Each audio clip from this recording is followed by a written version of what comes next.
Betela koloma boko. Amen.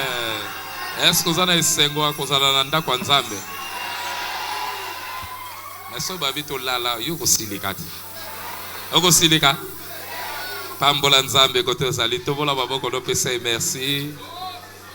To pesa yo merci nkolo merci pour la makamba minene, makamba kitoko yozo mema pe zo salela biso. Zo lokumu zo masanjoli nani yango zo salela biso makamba boye lokola yo. Nzambe merci. Lika biso lokola bato balingaka biso te. Bolingo na yo ezanga ndele, bolingo na yo ezanga ndelo, bolingo na yo elekelaka mayele na biso mokolo na mokolo yango toye kotonda yo, toye kokumisa yo na esika oyo pe na ndako. Yebisa Nzambe lobela ngai na tango oyo. Lobela ngai na nzela liloba na yo, lobela ngai, lobela ngai, lobela ngai.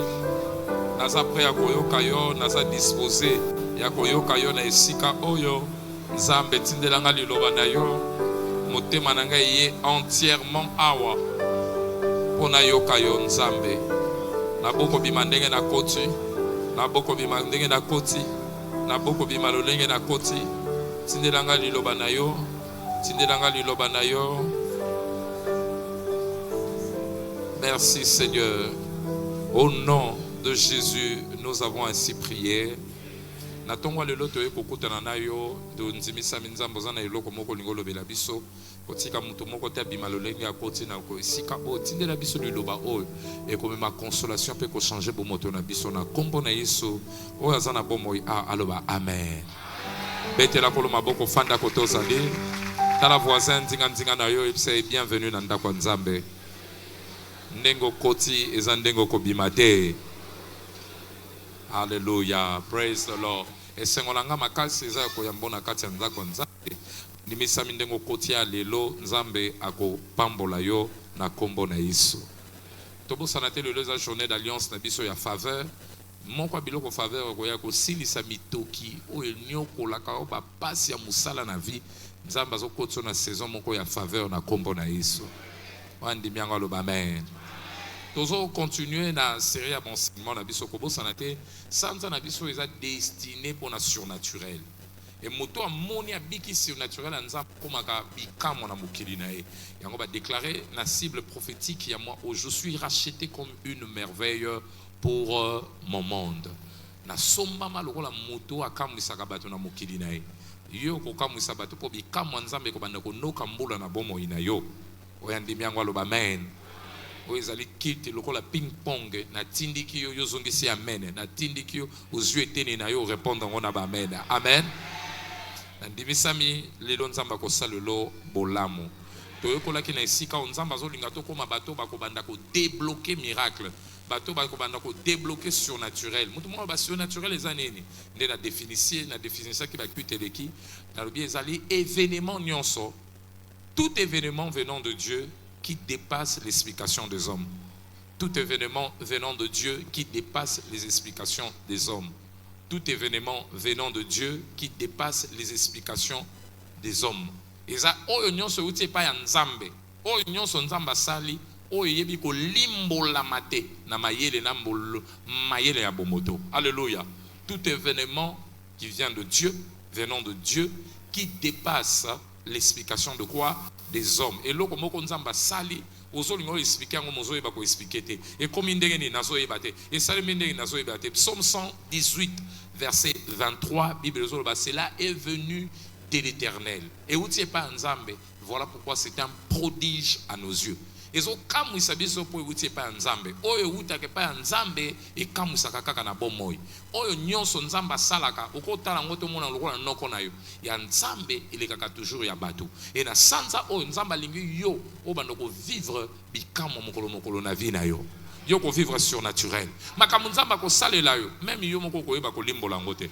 Mutu abiki batuni ekomi nde na binga na yebi te o nga na yebi nazalaki aveugle siko nazo sa nene nazo mona explication bomba ngo pona yo moko ngai te o nga na yebi ka ke nazali ko mona te na moni Jean chapitre 9 verset 25 na mona kite siko nazo mona na sala kite na komi musala na ndenge na bonga na yebi te otanga te mokomi bwende ngape na yebi te na yebi ka ke nazaka na nga na diplôme te mais siko nazo sa nene nazo sala nde vino zo koma bol oko pesa batu ba équation na kombo na Yesu Batu bakozo lokola sujet étude. Balu ba comprendre makambo zo koma ndenge ni na vie na ye. Yo nzamba kamwe sabato na nzela na yo. Et biloko wane koma kaka soki nzamba bandi ko opérer, nzamba bandi ko déclencher, nzamba bandi ko débloquer surnaturel na vie na yo. Yango na tozo tanga ngona esika o débloquer le surnaturel tozo partie 2C. Débloquer le surnaturel 2C. Nzamba za pour ça yonde otumula bikamwa. Yondo za la agent catalyseur ya miracle. Yondo za la instigateur, initiateur, moteur miracle zo bande panaye. Yenda sala ki makambo po nzamba sala bikamwa. Alléluia. Mais yokanga malamu. Miracle et répondaka na banani. Miracle plutôt répondaka na nini. Le miracle répond plutôt à ce que tu es, à ce que tu as et à ce que tu fais. Alléluia. Donc le miracle ou le surnaturel est fonction de ce que tu es, ce que tu as et ce que tu fais. Donc comme moi, pour que ça m'a vie na yo, et qu'on dépendre na oyo zali, et qu'on dépendre na oyo zanango, et qu'on dépendre na oyo ozako sala. Alléluia. Ko sala kaka te po mona bikamwa. Ko sala kaka na eloko te po mona bikamwa. Zala eloko moko po bikamwa to sa vie na yo. Alléluia.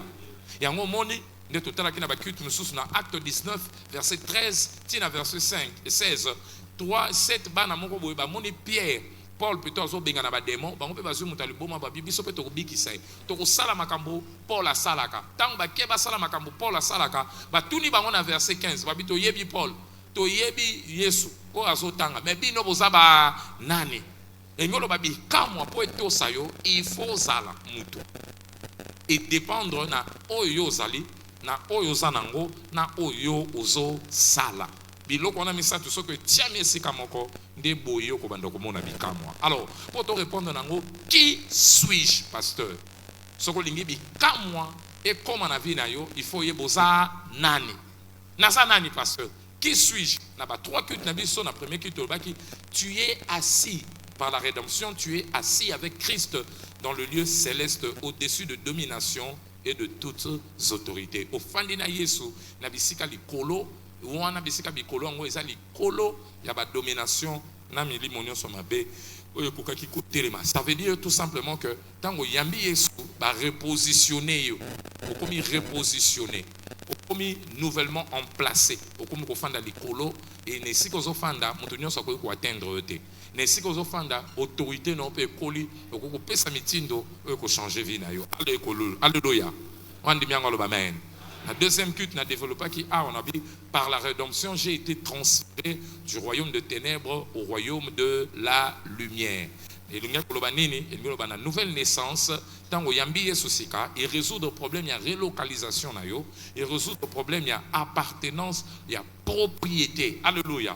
Au komi ko appartenance, la nouvelle naissance, yo il faut que l'adresse na yo est changée.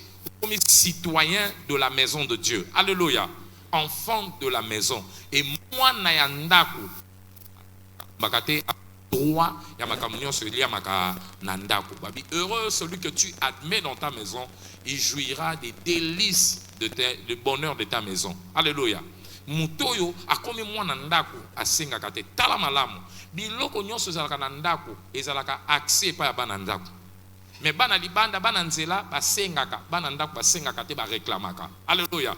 Yango Yesu bibi kamwa oyo mwasi ozoluka kozwa eza bilei ya nani ya bana nakopesa yo te po eza droit ya bana bilei eza droit ya mutu libanda eza opportunité mais ya bana ndako eza droit. Alléluia. Nani aza mwana ndako ya Nzambe awo na lozo lobela mutu libanda te nani aza mwana ndako awo tala voisin lobana mwana ndako yango eza droit na nga na mona bikamwa. Ce qu'on réclame santé na yo, Satan tourne yo nani, yebisa na mwana ndako Nzambe. Bikamwa eza ya bana ndako. Musale eza ya bana ndako. Promotion eza ya bana ndako. Makamwa minene eza ya bana nani? Nana koma mwana ndako Nzambe awo. Na sambeli makamwa nyonso malamu eza kana ndako Nzambe ezokoma ya yo. Yango na 10 secondes tombola mongolo réclamer ya yo. Réclamer bikamwa na yo. Oza mwana ndako. Pourquoi pas ça mwana ndako réclamer yango? Réclamer yango. Réclamer yango. Oyo sepelaka, oyo désiraka, ils ont droit na yo. Au nom de Jésus, Nous avons ainsi prié. Qui suis-je, pasteur? Notez, je suis racheté pour être plus que vainqueur. Je suis racheté pour être plus que vainqueur. Je suis racheté pour être plus que vainqueur. Pour racheter, je suis racheté pour être plus que qui? Vainqueur. Nazali plus que vainqueur par la rédemption, en d'autres mots. Je suis plus que vainqueur par la rédemption. Yokangai, yokangai. Vite aux anango eza via bitumba. Mondo to fanda keza monda bitumba. Olingo lingate bitumbo kokuta nango. Yango ti oye bitumbo so kuta ba misusu semene le kama ebundisi bango. Alléluia. Vie eza bitumba. Okokuta na bitumba. Et na bitumba. Oy mutu nyosa kuta na nango. 3 résultats ebimaka na bitumba. Alléluia. 3 catégories à bateau. Oh, baza susceptible à kobima pe bitumba. Mutu nyoso kutana na bitumba. Akobima soit 3 catégories. Boso, soit na bitumba kobima vaincu. Ça veut dire no kutani nai alekio na makasi. Ozomona, adversaire to kutana ngane comme nani diabolo. Na ba agent na nyos. 1 Pierre chapitre 5 verset 8.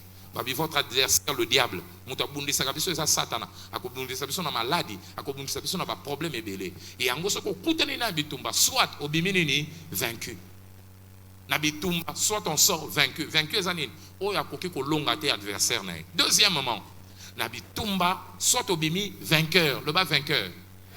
Et un vainqueur c'est celui qui combat pour obtenir quoi? La victoire. Mais troisième catégorie, sa catégorie, il y a plus que vainqueur.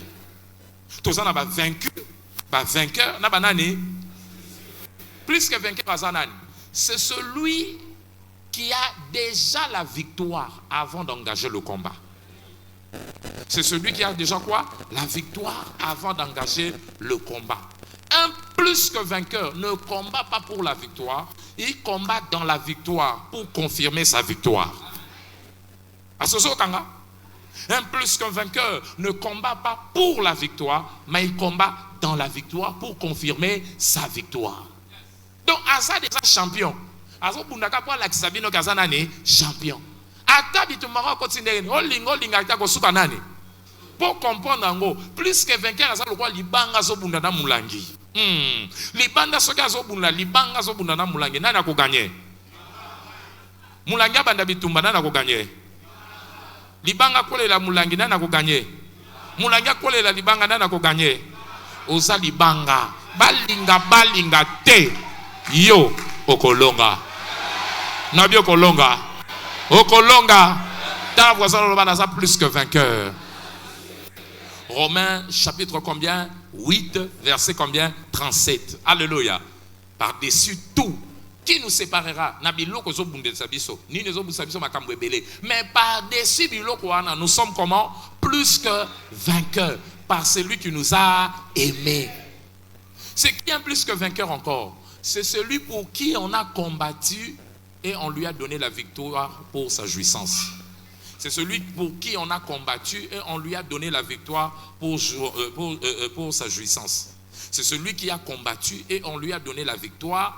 C'est celui pour qui on a combattu et on lui a donné la victoire pour sa jouissance. Plus que vainqueur, oh ya bundate. Mais ba bundelié. Eh ben si ce ko bundele ba pesi victoire na po ya sepela. Azo sepela na bitumba bundate. Mais bitumba ana ressort nango, résultat nango eza ya ye. Alléluia. O bundate me yeso bundela yo.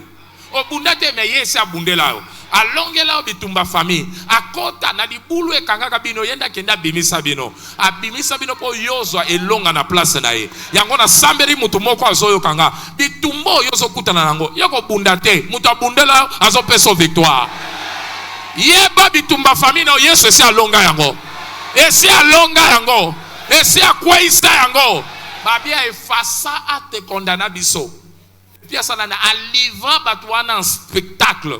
Colossiens chapitre 2, 14 à 15. Bato nyonso ba bundisa o ba condamna ka famille na bino boko bongate yes c'est alonga bango. A sambwisa bango. Alléluia. A pasola biloko condamna ka. Ni nango yo condamnation na tonga lelo. Ni nango solo ba yo ko bongate ko kende libosote et passe au nom de Jésus. Ba bien dépouiller asilisi makasi. ba domination, ba autorité, ba force oyaki ana po echabino na se. Sambwi sabango na miso bato. De londo ki a famille na bino no zo sambwa.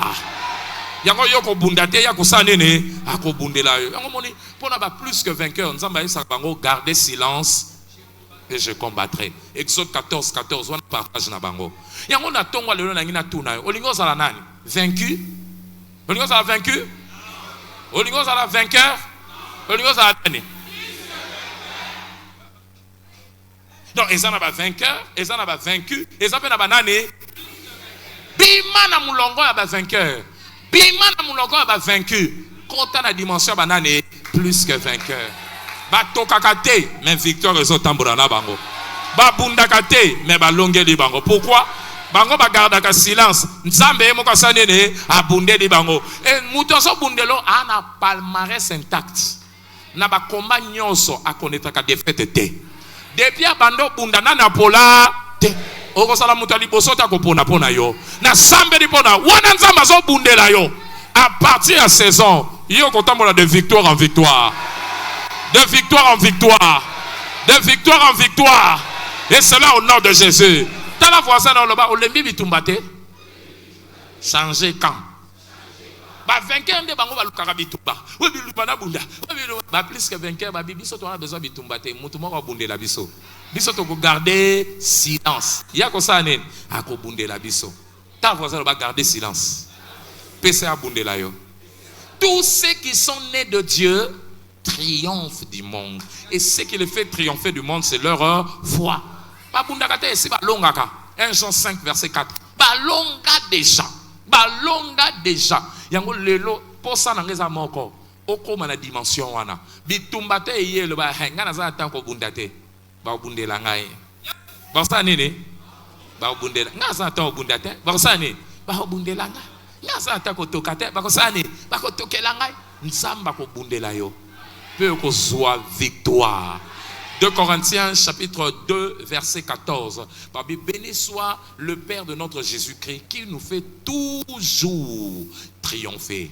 Pas quelquefois, pas souvent, pas dans la plupart des cas, mais il nous fait toujours triompher. En qui?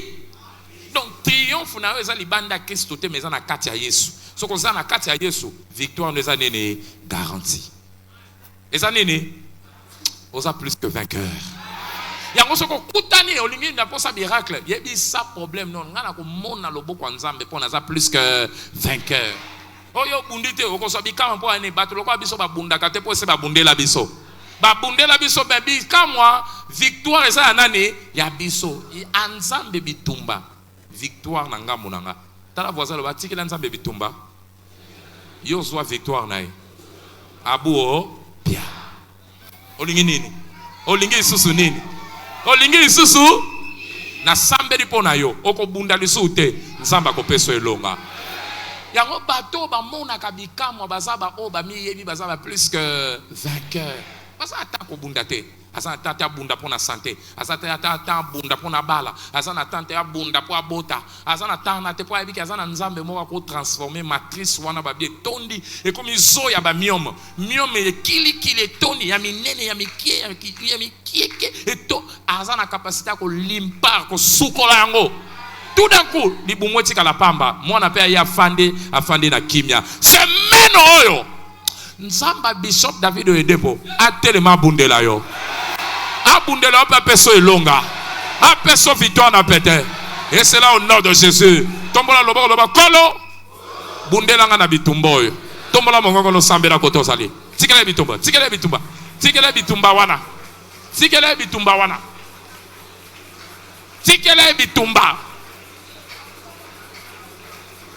au nom de Jésus nous avons ainsi prié.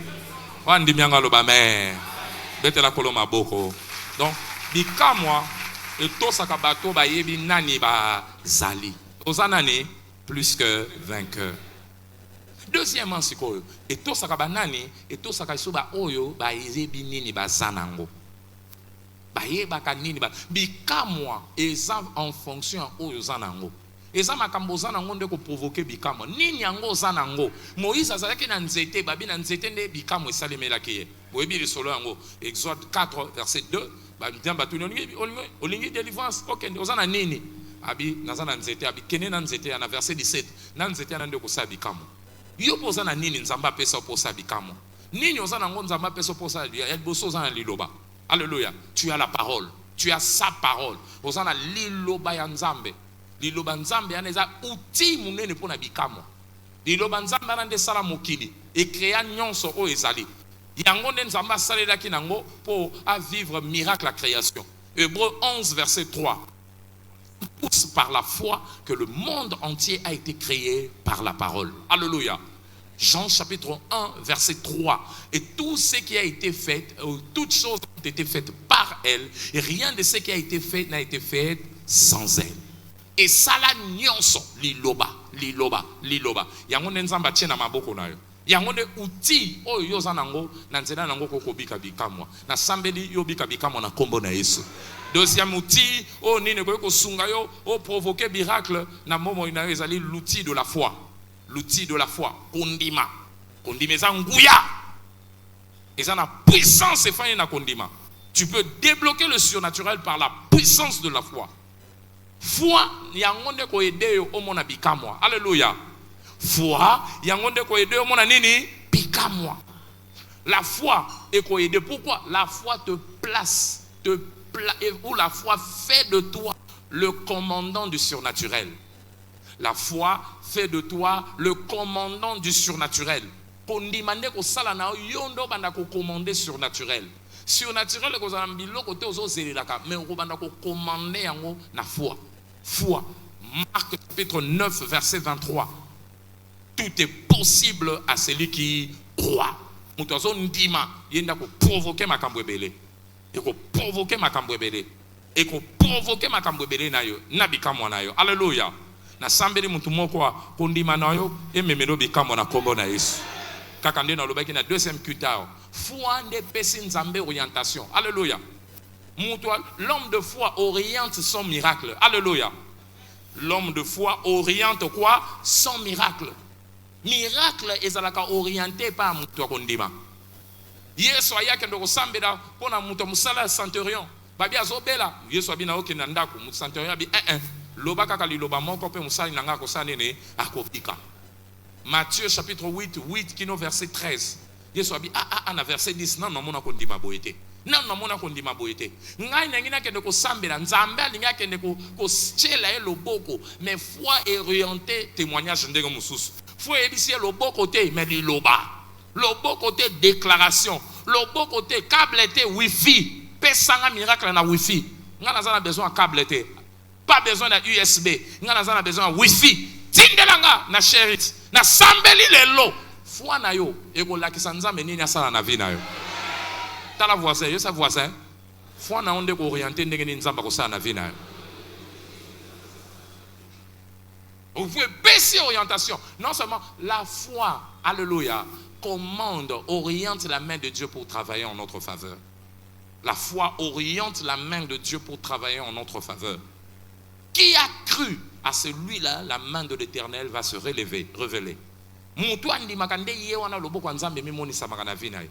Loboko nzambe po esala na vina yo kondima nonde ko orienter yango et ko orienter loboko nzambe.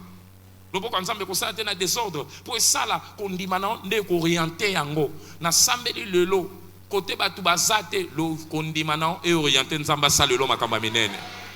Nzamba ko salelo makamba minene.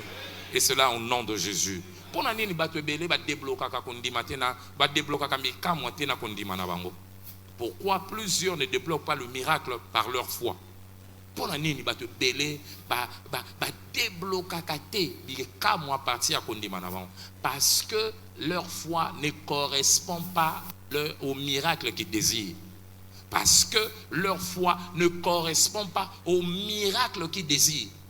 Kondima na bango e kokanite na kondima na eloko bazo zelele pa nzambe. Yo kangai, à chaque miracle correspond une foi. Miracle, foi eza lokola mbongo. Foi eza lokola mbongo. Mbongo za nango na poche et koki ko peso quelque chose mais ça limité et ko peso nyonso te. Soko za na 1000 francs ko peso biscuit et qu'on peut so paquet mon quoi maille. Oui, mais 1000 francs et qu'on sombe le téléphone té. Na kosi. Et ça mbongo mais ça limité. Ce qu'on dit téléphone Techno, sur $150. Il faut au bas qui s'embongo pour ce genre de téléphone zo Luca. Confondre le téléphone il faut ça mbongo. N'a pas ça mbongo te. Mbongo kakate mais quantité mbongo nini. Yangwana la quantité de ton miracle est fonction de la quantité de ta foi. Dimension à foi na yo yangwana de ko permettre yo aux miracles aux Luca. Est-ce que kondima nanga ils ont la capacité à cause charge et kondima ni miracle dans Luka. Tout ça tozu par la grâce de Dieu tozu groupe musu sur munene. Pourquoi tozu groupe? Oh toza nango kaleza mabe ezamabete mais charge toza nango groupe akalezo koka te. Moi ça ba ventilateur te ça ça makamusu to ko sala te au même moment. Yangwana ezo senga biso groupe mais groupe musu ya munene de la même manière. Foi paix. Et ils ont une foi munene pour zoa o yozo luka.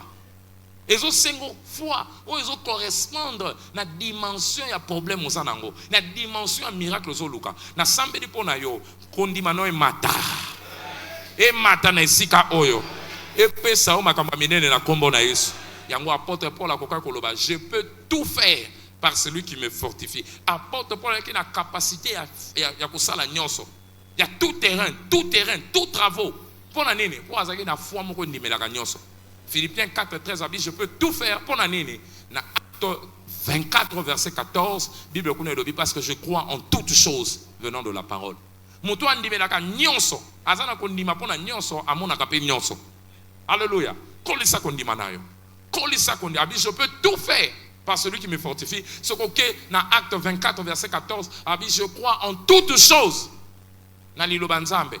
Kondimaneza ke munene yango te makamba minene pe koma kina vina ye na sambeli wana kondimanezo mata makamba minene kolanda yo donc olingo mona bikamwa ezo dépendre na oyo oza nani ezo dépendre pe na oyo oza na nini biloba oza na nini kondima mais question eza oza pe na nini na ba mystère le quoi sainte no eza loko nzamba peso pour miracle même na santé na yo bato bele ba bika na nzela kaka mesao Ladio kisi kokite mais meso ye lokola kisi eye bikisi na kati ya table sainte combattre ezali na kati ya sainte malaxin ezali maladox ezali kinine ezali vermox ezali nini ana nyonso ezawa oh nyonso zo luka po santé de sa nini esa lelo mutu moko azomela kisi azo so lobiko na esika nyonso donc samba pesi biso biloko lokola ba sainte pour provoquer pe biso miracle. Santé nous a restauré. Ma yelo nous a restauré. Nyon soyo nous a restauré. Na bete ki de solo na kitele ki maman mona mbasha ki mona nga. Ai ngabi papa samela na mwana. Asa troisième primaire mais mwana ya mwana zoba. Moi mon 38%, 40 mwana nga ka bo. A doubla. Et ça ka soit doublé côté simité to changer école. Pour soni pour moi na doublé na comme 32%. Ah nga mona mte ma bi déjà primaire a bandi bo. Et bon na secondaire so batiki a kozala ndenge nini.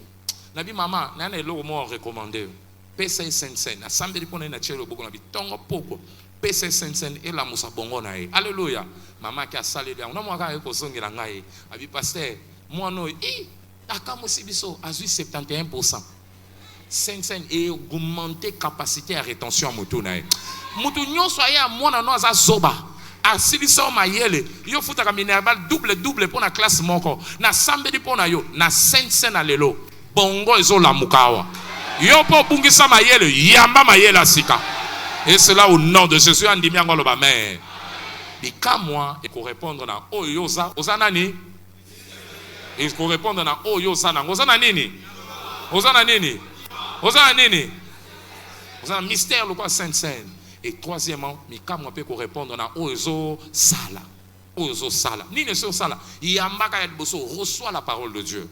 Si tu veux vivre le miracle, continue de recevoir la parole de Dieu dans ton cœur. Yambaka lilobanza mena mutema nayo. Mutua yambaka lilobanza mena mutema naye et ça mutua kobanda kobika bikamwa. Alléluia. Jean chapitre 1 verset 12. À tous ceux qui l'ont reçu, il a donné le pouvoir de devenir et pessie nguya pour ayambi.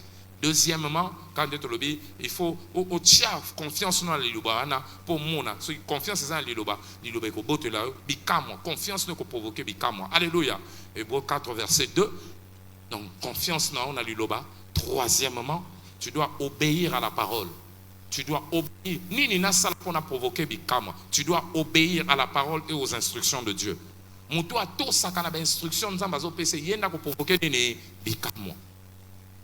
Nzamba peso eloko mo sala tala batu nyonso basala bikamwa bamona bikamwa bayaki bato botosi nzamba kotindo toujours ça eloko mo po mona bikamwa 2 Rois chapitre 5 verset 10 na man mabela pie nzoto azana posa so bikamwa na yo ake ko mona Élisée abikende ko bwa kama na maya ntsanga na Jourdain 7 fois abimaya salite boy na kenata maya njilite na kenata mayi ba maya ntselete maya kimpokote yozo tina ngana maya ntsanga oh no koti na maya obimi fufu etelemelio la mutu maya bwende olingi babi te soki eza instruction ya nzambe kotala nkele na ngote mais iloko moko efandi na sima boyebi ntango koti ya bima nini bikamwa et pour répondre toujours dans obéissance. Voilà pourquoi qu'est-ce que tu dois faire? Tu dois obéir na instruction nzambe azopesa. Pierre na péché pour tout le monde le côté bien boaka monyama no na maya mozindo abineto lobi na ke ko satan wa sali azunini bikamwa et ko répondre na obéissance na yo. Et quatrièmement, le miracle, qu'est-ce que tu dois faire? Sur le moment la bikamwa déclare, fais des déclarations. Muto ba déclaration et ça muto provoque kanene bikamwa. Le miracle se provoque par des déclarations aussi. Alléluia. Déclarer miracle ngomona, déclarer intervention nzambe ngomona, déclarer on nzamba yebiso linga sala. Tes déclarations c'est ce qui vont provoquer ton miracle. Alléluia. Proverbe 18 verset 21. Bible zo la vie ou la mort sont au pouvoir de la langue. Kote la ramakambo boete, oyebi osa mwana nzambe, oyebi ke nzamba pesa banda ko déclarer yango. Ngai funa mwana bikamo na ngai. Na famille obolinga te ngana ko tombola moto. Ona omoni famille na biso prophète moko amona ba révélation mutu to ko tombola mutu lo banga te kana ngeza différent. Nous kono kanga po anene. Lobaka maloboso déclaré yango de provoquer miracle na yo. Alléluia. Marc 11 verset 23, Bible est clair kuna et puis tu diras à la montagne soko ndimi na mutema no beti tembete soko lobi ngomba na etika nzela e kotika nzela pona yo. Na sambeli wana ko loba makambo ko changer na vie na yo. Beta to loba na za mwana ndaku. Na za plus que vainqueur. Biloko simba ka batunyo se ko simba ngate. Na za vaincu te. Na za vainqueur te. Nga na za plus que vainqueur. Na za na droit à miracle. Yangwana na déclaré il faut na vivre bikamwa tombola mongongo banda ko déclarer bikamwa na déclarer yango déclarer yango zala spécifique zala clair soki za na musala loba soki za santé loba soki za na libala loba soki za makambo sa loba déclarer libérer yango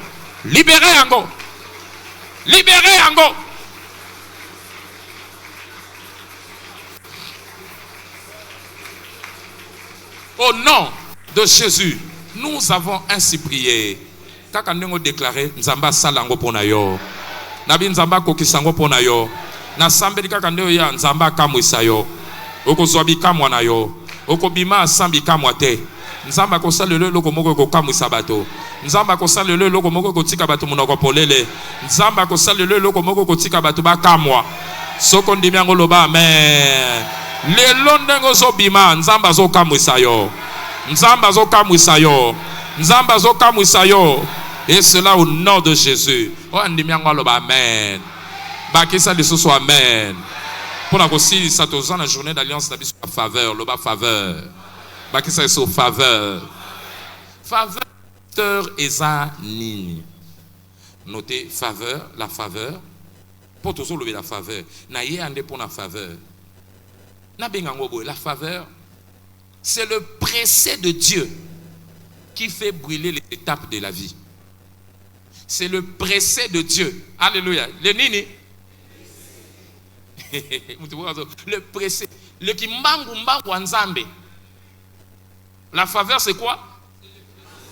Le qui pressé, le kimbangu de Dieu, le pressé de Dieu qui fait brûler les étapes de la vie.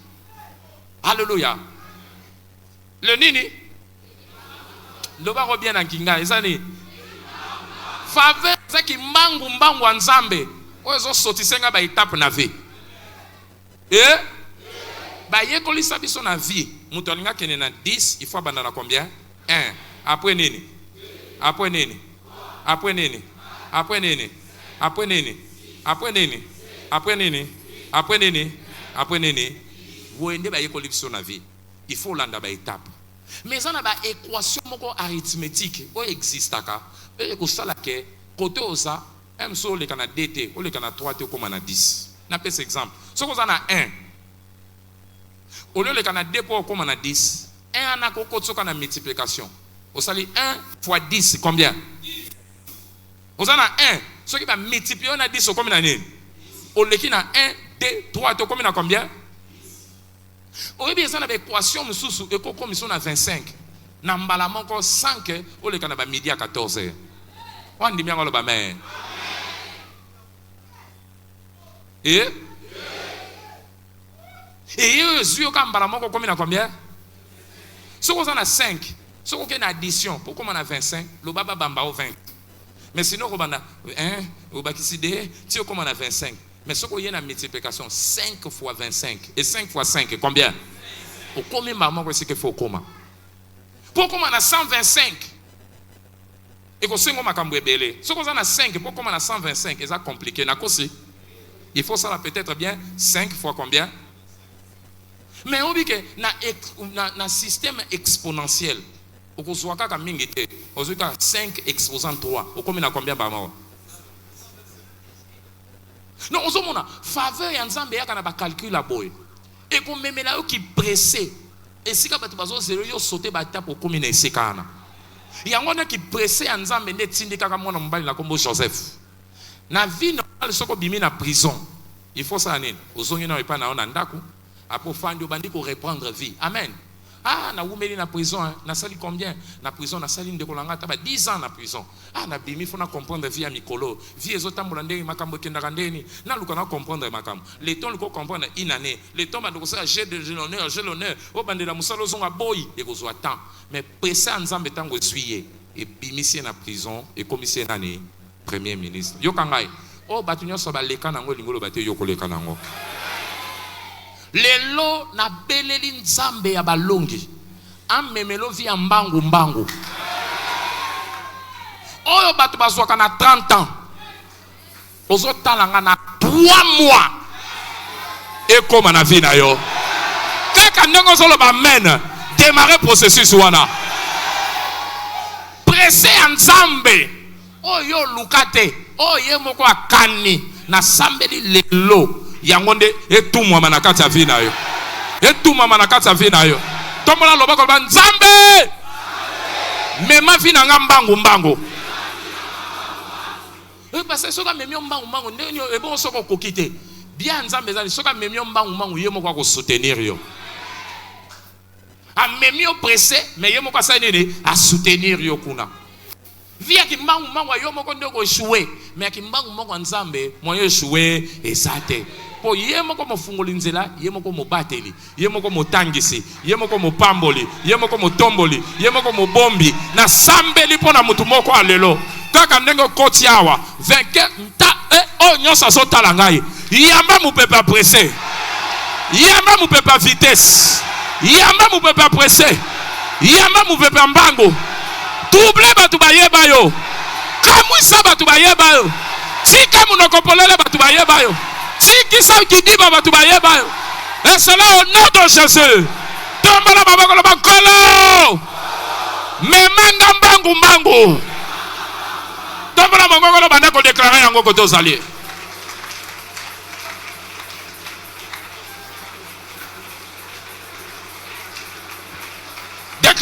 Déclarer yango. Mais ma vie n'a nga mbangu mbangu. Mbangu mbangu na yo. Mbangu mbangu na yo. Brûler ba étape. Brûler ba étape. Nani alobi fo leka. Lokola batu nyonso ba lekaka. O kota na nzela batu nyonso. O fanda na sika batu nyonso. O tambola na nzela batu nyonso. Nani ango alobi yango. Ça c'est la loi de somme. La faveur de Dieu te fera brûler les étapes. Au nom de Jésus, nous avons ainsi déclaré. Na ki pressé nzambe. Alléluia. eko aider yo o bato bazwaka na bangonga mu ebele yo zongo na ngonga muke esika bato bakomaka na ngonga mulai na carrière yo zongo na ngonga muke yango na tika biloko wana ko oh biso to umelia ndenge ezokomela mutu nzamba zokuma mbango akomiso jaloux yango yo kanga bien bato ebele ba okomisa okokoma jaloux okotumola jalousie ya bato ebele ba kokoma jaloux na yo pona ni o biso to umela biso to landi ba procédure eya ye kaka boy ekembango mbango lo ba faut ça na ngate faut ça nani ya nzambe na bi ngo souffre moi yo tuna ayo pesa témoignage abibo mona nga mabe eza faut na ngate eza faut ya nzambe oh nini abi nga senga nzambe velo na senga ke moto na mo apesi nga jeep na senga ke nini moto apesi nga nini nga na ose la moto na zo moto ana banda na sutuka na zwimba manger abiko sa nga zuwa teza foti na ngate eza foti nani ya nzambe yenda memi vi na nga nini mbango osingi nzambe apeso ndakwa location e kamuso ta peso lupango ser na biso azalaki ya mso azo kemba avant yeba lupango ye en moins d'une semaine via moto échangeaka te échanger na sambeli pe pona yo zao okotumola zuwa bato ebele na kisuwa na bango bakolunga basalo mabe mais faveur nzambe yango boko kobomba yo oya ndimi yango aloba amen loba lisusu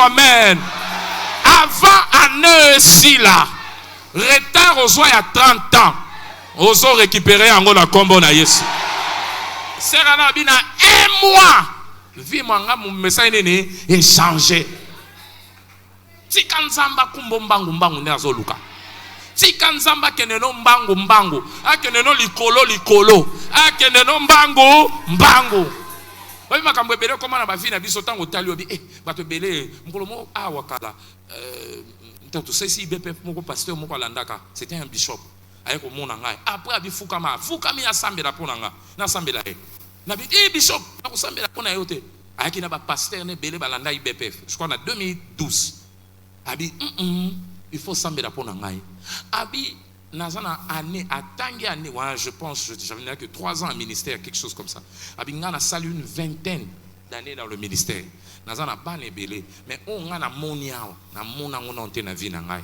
na sengi grâce wana ya ipa na ngai ngabi bishop na kusambela pona yote abi c'est ko comprendre loi te ezali kambo yote mutu ezali kambo oyo zo mema yango ne nazo luka haleluya no na ngonga mukeo to mona o to zo mona biso moso to tali to bi oyo ko za la mutu te oyo ko za mayele te oyo ko za ni oyo saka nane nzambe yango ma no nyonso nzamba zo fistre yango barela o no soko no kolonda peso ko ba no konda pesa ngai nzamba sana eme soki no ko zala kite ne yango nzamba ba ko fistre na ba noko ako fistre bato wana nyonso o koma ne sika mo mutu azate tanga fungola lio o tali bi oyo ko zala mutu te oyo zana ne nzambe esika wana o soko monyo ko yeba kaka isa nzambe salelo yango nzamba mema yango na société wana poste à direction bako lokoto kotoza bako chao kuna bako matiso na esika wana oyo nyonso bimisaka batu mutoki na soloba lokola mwana mosakoli na kata ndako o nzamba kokisaka maloba na soloba semaine oyo kaka ndezo oyo kanga faveur nzambe lokota yo echayo esika yo kokoma te na kombo na Yesu. Est-ce que mutokoki kokoma 10e niveau ya ya 9e niveau ya immeuble na escalier na 1 minute? Na 1 minute okoko atteindre 10e niveau na escalier, mais na 1 minute okoko koma ngona ascenseur. Babengi skoza wapi nazana siré chaussée. 1 minute après babengi komi obi ngayo liboso a porte. Oh komi deni ascenseur ezwinga ememinga kona. Po esikana na escalier na kokoma te. Esika yo effort mutoki na yo oyo koko peso te faveur ya nzambe ezo lokola escalier te ezo lokola ascenseur ememo na esika na ngonga muke sans mutoki sans kolela sans kokanisa koma esika bandeko no bakoma te kote esika papa na mama no bakota te simba bandeko no basimba te oyo azondima ngalo amen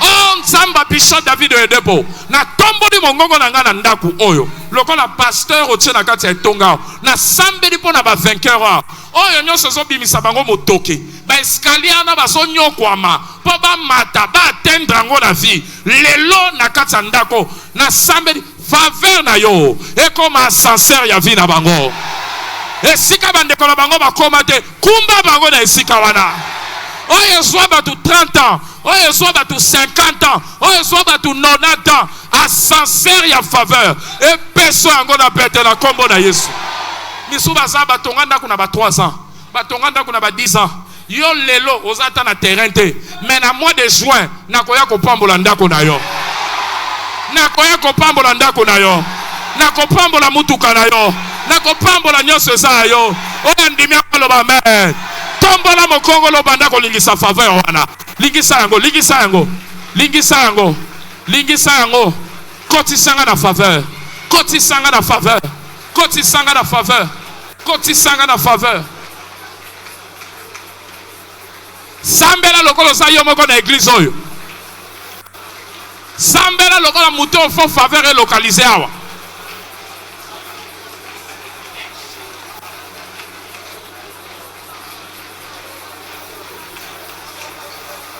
au nom de Jésus, nous avons ainsi déclaré. Semaine au talamalam et comme on a vu na yo. Bete la koloma boko fanda koto zali. Faveur wana, ouais pesaka et rattrape à retard. Bana Israël basu 430 ans en retard. Mais un jour il y a faveur et pesi bango o nyonso ba futa bango te. Faveur wana est disponible nesika. Il faut tout moula yango. Il faut ça nini? Tu dois provoquer cette faveur. Tu dois provoquer ça. Faveur recoupée sur rattrapage de la vie. Comment provoquer la faveur de Dieu, pasteur? On a des côtés tous aussi. Premièrement, en naissant par la nouvelle naissance. Par la nouvelle naissance. Par la nouvelle naissance. Bon, taper sa vie ne pas Yesu. Yesu nde soka yena vie no yenda ko memelo faveur. Yenda sincère à cause côté oza pour mémo ici ko komate. Yesu nde ascenseur à vie na yango faut ya o soumettre vie na azwa commande à vie na yena bando tambusa soka tambusi yo ayebi ba raccourci à vie. Pourquoi faut que nzela mulaya eloko ba raccourci ezali tika peso ba raccourci à vie oyo ko sala ke o bato basoka na bangonga mulaya zongo na ngonga muke abi il entoure les justes avec la grâce faveur imméritée comme un bouclier. Proverbe psaume 5 verset 13 ako zinga yo na faveur. Deuxièmement, ce que nous vivons en faveur, soit à la recherche des intérêts de Dieu et de son royaume. Soit à la recherche plutôt de Dieu et les intérêts de son royaume. Soit à la recherche de Dieu et les intérêts de son royaume. Landa nzambe na makambo tali bokonzi na yo. Pesa nzambe priorité na vie na yo.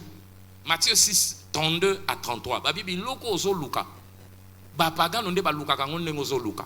Mais nzambe apesaka epa eba o ayebi ke ba o ayeba za na posa nango. Mais yo soko za na biloko fo luka na vie luka nene nzambe na bokonzi na ye. Luka d'abord bokonzi ya nzambe. Luka ba intérêt ya nzambe. Luko salela nzambe. Soko bandi ko luka ko salela nzambe opesi yango priorité na vie na yo. Biloko bato bazo luka nzamba ko bakisela yo yango.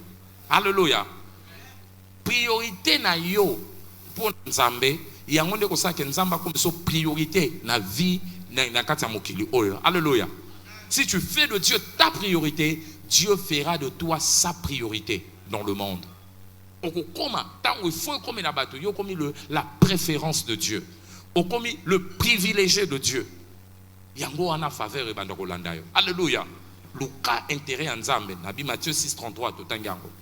Troisième moment, demeure dans l'amour, demeure amoureux de Dieu. Demeure amoureux de Dieu. Bato yo balinga kanzambe ba continue à couler na faveur. Tango lingi nzambe, les amoureux de Dieu sont les bénéficiaires de la faveur. Bato yo balinga kanzambe makambo tambola ka bien pour na bango. Tout concourt au bien de ceux qui aiment Dieu. Romains chapitre 8 verset 28. Ata ba bungi si yo ba teleme de soko linga kanzambe afungolelo nzela. Muto alinga kanzambe za lokola mai ba telemisaka ete akofungola nzela. Alléluia. Bolingwa nzambe kofungolelo toujours ba nzela à faveur. Demeure amoureux de Dieu. Quatrièmement, marche dans l'obéissance aux instructions de Dieu. Marche dans l'obéissance aux instructions de Dieu. Bateau ba jouissa sa faveur, eza bateau saka nzambe. O nzambe asengi ko basa na lobela ki yango na point, tant on a zo lobela sur provoquer miracle. Au lieu de faveur à miracle, tambola na banzela instruction. T'as la pierre, a eu pêche miraculeuse parce que tout ça qui oye so ebisake. Abi boaka munyama na ma ya mo zindo. Tangwa boaki a eu bikamo. Luc 5 4 à 8. Na piscine na nene na fête à Canaan. Ba so ki bikamo pour na nene, ba tambola ki no. Faites tout ce qu'il vous demandera. Jean chapitre 2 verset 5 au kititinase. Donc bikamwa et tout ça ka bateau ba tambola kana obéissance na instruction en Nzambe. Muto azo tambola na obéissance à instruction en Nzambe. Ye ananda ko vivre faveur na vie na ye. Makambo ko tambola pe ko simba pona yo. Na sambele za la bongo pona yo na kombo na Yesu. Cinquième moment, olingo vivre faveur, marche avec les porteurs de la faveur. Marche avec les porteurs de la faveur. Problème à bato ebele zawa, problème na bango za bitambola tambola na bango bakangama na bato mabe. Tu jouis ou tu bénéficies de ce qui accompagne tu jouis plutôt et tu bénéficies de tout ce qui arrive dans ton association, dans ton environnement. Alléluia. Na tous nos questions. Potiphar a pambwa makato a pambwa makate. A pambwa makata nzela nani? La Joseph. Tangango Genèse chapitre 39 à partir il y a verset 4 verset 3 au verset 5. Babi tango Joseph a commis qu'on n'est pas à Potiphar. Potiphar a remarqué que Nzamba zana mutoyo, pe nyonso muto azo sa les simba. Joseph trouva grâce, faveur aux yeux de son maître, qu'il employa à son service. Il établit sa maison et lui confia tout ce qu'il possédait. Verset 5. Nineza. Dès que Potiphar lui établit sur sa maison et tout ce qu'il possédait, l'Éternel fit quoi? Bénir. Apambolinani, Joseph? Apambolinani, l'Égyptien, à cause de qui? De Joseph. Oui, mais tu me souviens de bango avant yeba. Ma pamboli so ba bato ba pambwama ma pamboli na vende sopela yo. Soki bo tamboli na bato ampoka. Bato ali babe. Bato abo tutu. Hey, nino ko komela o. Ya ukukuta bombo na mutu moko mo lili ezipaye. Akomisi nyoso yo nini mo lili. Oso comprendre vila ngezo simbate. Makamuna ngezo simbate. Ezo bato misusu yango wana de vino ezo beba. Okumba mutu moko na ndako mutu abo tutu mutu asoloma be okene po sambela ninga ko sambela te il faut swana na ye pona ko sambela mais avant ye ba pesio kilo nager nyonso yo telemi alaka pe mutu a discernement ta voisin no baza mutu a discernement te muninga na ngate ye te kola na ba na bumbu ta kaka na bumbu ye fuma sa kia ye omoni soko wuti bumbu wana kota lando omin lando wana kota nanyo ya nanyo mutateka ba moteur tamaki to kola bango ta tamaki te taka wa muninga nanga me muninga no azo mema nini Jonas pas kotaka na masuwa likola Jonas ba bibisi nyonso pona batoni no tambola kana bango lelo na tindi osala examen tala batu misusi il faut ça ka bilan te depuis na komi na moto oyo makambo ebandi wapi ebandi depuis moto ayena ndako nanga ebandi depuis moto na kangami ne ebandi depuis na sangisi mbongo na moto et loko nyonso mutu na mutu ayaka na molimo na ye mutu ayaka na loko mwa molili elandaka ye soki Nzambe azolanda ye ya bino nyonso sa nini efungami soki ya mabe ezolanda ye ya yo pesa nini ekangami tuna voisin nani azolanda yo otambolaka na nani problème no de yango wana yango soko lingi faveur luka bato ane ya faveur kangama na bato nani ya faveur olingo so musala za na faveur luka bato misala faveur sambela ka senga pe ba ita damt tunya sa ona noko na nganda ye na ye abia la kola na bien aza okatele bilanga na mboka ayiki sasa asalilanga oyebi wa ye na ngute tangwa ye nango ayo perdre eloko zo na pasi o perdre ngo na 2 mois tina nango nini et comment il soutient la vie na yo yango na sambeli ko banda lelo bato a faveur bato a malamu bato a mupepa kitoko bato a solo malamu ebendaka makambo kitoko bango na Nzamba kuta niso na bango asangisa makolono na bango senzo ekosila te bato malamu bakokankama na yo Nzamba ko tsa bango na nzela na yo tombo na lobako ba nkolo tindelanga bato a faveur baya na ngai basala na ngai basala na ngai ba travailler na ngai Tombola mongongo banda ko senga bango, senga bango. Senga bango. Senga bango. Mobali à faveur, moi c'est à faveur. Patron à faveur, pas travailleur à faveur. Ba yelio mu pepa kitoko lokola Joseph. Ba faciliter vie. Makambo comme ko kene na pété. Yo te me bango nde bazo me mango. Au nom de Jésus, nous avons ainsi prié. Nzamba tindelo ba Joseph na kombo na Yesu. Atindelo ba Jacob na kombo na Yesu. Bato ba yena vino makambo ne sa nini efungwami. Okozwa bango au nom de Jésus. Et à Souka sambela pour la faveur. Demande cela en prière. Au niveau vivre en faveur, na prière. Hébreux 4, verset 16. Approchons-nous du trône de la grâce, afin de bénéficier de quoi? De la grâce et de miséricorde pour être secourus au jour du besoin. Sambela ponango. Senga ka faveur en Nzambe. Nzambe nda pesa kango ako peso pe vie ko kende musikate. Na si sakoloba bwe. Pona ni olingo mata na escalier. Ok, neti 15e niveau. Au toka, au lemba, makole soyo. Nesika sincère eza. Pour ni ko mata sincérité. Olingo mata ka na escalier. Pona ni no ko tambula mankolo, a tiki nkole na se a moi. Esiko mata mutu keza climatiser zo memo na kikoi. Choisa ya yo. Pona ni ko luka nyonso na motoki na yo. Esika faveur et ko peso bikambo wana na pete nyonso na vie. À toi le choix. Que Dieu te bénisse. Ngumba mutuno koto